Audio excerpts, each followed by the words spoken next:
घरिया जिला देवरिया होखे जलना खुले कचौक पीछ करिया एहो समरिया रंगे घरिया जिला देवरिया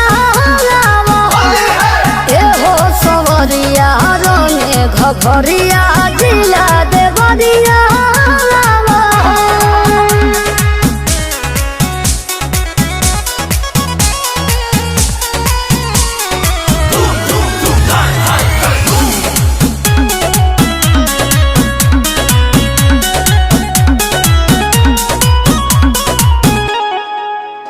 अरे गौआ के भौआ शहर में राजा जी न मिली मिली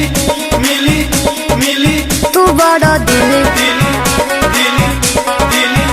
हाँ से रंग जे छिली हाँ तबे जवानी आई खिली ओनिए से काके अपन पूरा तैयारिया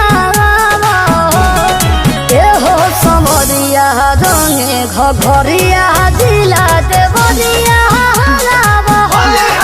एहो समरिया रंगे घरिया जिला देवरिया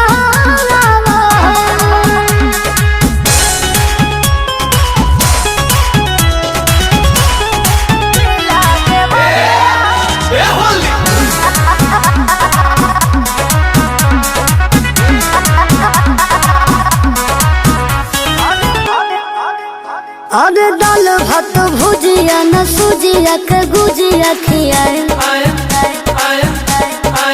हुआ पकाए बबुआ के फायदा उठाए हो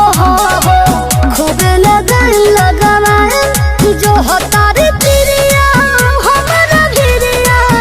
भक्त गरिया